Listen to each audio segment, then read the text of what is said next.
My people, more take this time to discuss about some latest update where they lap like this now concerning transfer. This one no be for one specific team, but all the whole club where be say there be big boys in Europe. So that is the update I carry come like this now. So now today happen to be on the 25th day of July 2025. So that may not go to watch this video next year. They think say now that day now take do am.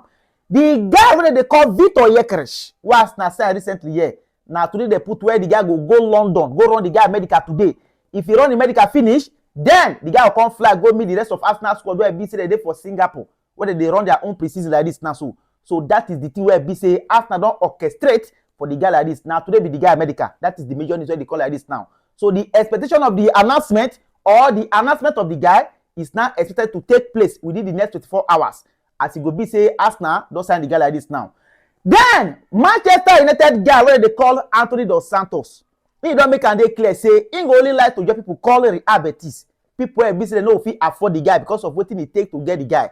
And people waiting for Saudi Arabia, at least two clubs like this now get serious interest on the guy, so they go like to buy the guy. But the guy say he go like to remain in Europe, and still remaining in Europe, now Real Betis say he go like to join. So as it be like this now, whether the guy go change his mind along the line or you know go change, now wait till remember where he say we never understand like this now. So you want the guy to leave the club on time, but the guy like this now, he say he gets choice as a player, and player's choice to be respected. So he say he want to join Real Betis, and like this now, Real Betis can only buy him on loan, and you want to do away with him totally.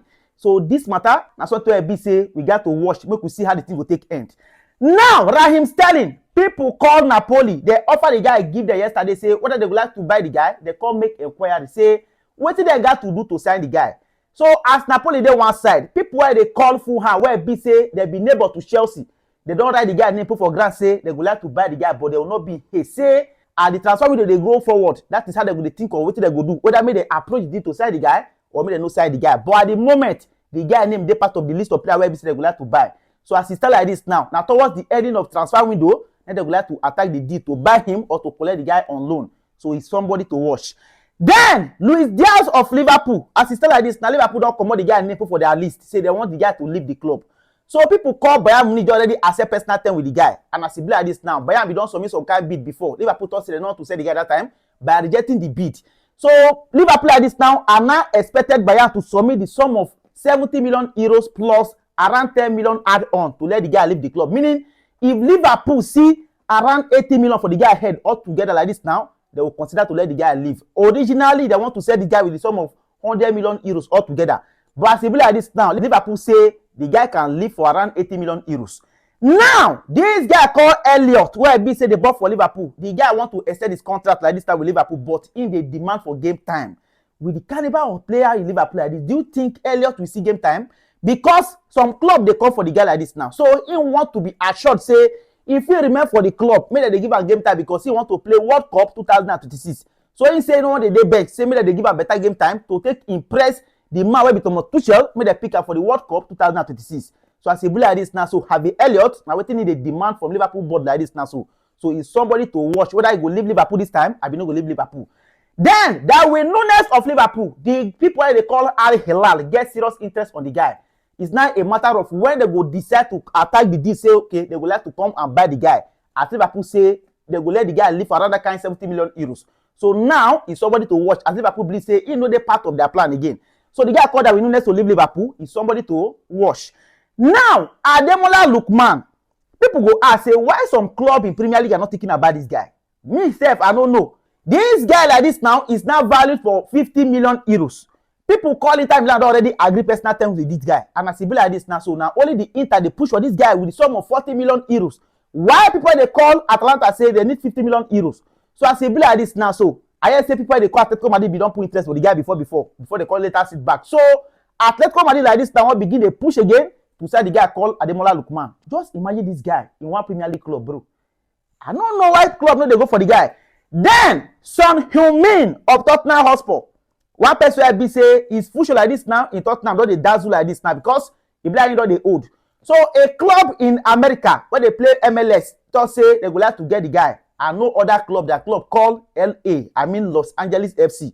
So they don't talk, say they would like to buy the guy after their internal discussion. They don't already submit proposal, give some, say, make him see him. Say they want to build the club around him as he be like this now. Say they really want him bad for the club. So The soul like this now want to follow the man where they call Thomas Frank, where be the new coach speak, whether he go get game time for the club, I will not get game time for the club. Make him even know in own full show about the club before he go know what he go decide. So if everything go well, the guy calls on him is likely to depart from Premier League to go join the MLS side where they call LA anytime from now. Then the people where they call Newcastle United, they don't jot down the name of the guy where they say they call Benjamin Sesko, say anything he go take, they go like to buy the guy.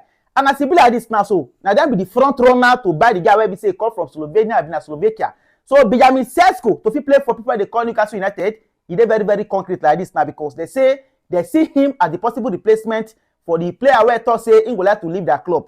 I mean the guy called Isaac. So as he start like this now, so people they call Newcastle United thought say anytime from now they go send their proposal to both the player to work on personal term alongside to the work with people they call RB Leipzig to buy this player like this now. So at the moment it never progress, but it's likely to take place anytime from now. So people where be say they call Newcastle United, they don't move ahead of Manchester United like this now to buy the guy called Benjamin Sesko. The player where be say RB Leipzig wanted to collect around that kind of £30 million for before, but now it don't reduce to at least 60 plus 4 million add-on. That is what they play like this now for the guy head. So they just want the guy to live like this now. And Newcastle United, they get concrete interest on the guy. And he get one update where come from Italy saying one guy when they call Diaz, they thought Chelsea be go for the guy before for a place where they call Juventus, so they would like to sign the guy. So after Chelsea say they are ready to table the sum of 65 to 68 million euros to buy the guy, they say Juventus thought say the guy will not be leaving the club. Now winger before Chelsea decide to change their attention to the guy where they call Xabi Simon like this now. Then that boy where they call Wizard, where BC they bought for Brentford we don't make a clear say if the guy called Brian Ubamo first and leave the club where they call Brentford, he no go leave the club because they cannot afford to let him and the guy called Brian Ubamo leave the club together for one summer. So as he be like this now, the guy they force himself say he want to leave the club by force. And as he be like this now, so people call Newcastle United are now trying to push to try and secure the signature of the guy. Now I am made to understand say the matter between Chelsea and the guy called Xabi Simon and the guy called Jared Hato anytime from now is likely to begin kickstart again. And may not be like I forget the guy where they call Kanishukwu Emeka, the guy where they call Ben Chilwell, the guy where they call Raheem Sterling alongside with the guy called Chalobah. Chelsea say anyhow it be, these guys should not be in the club.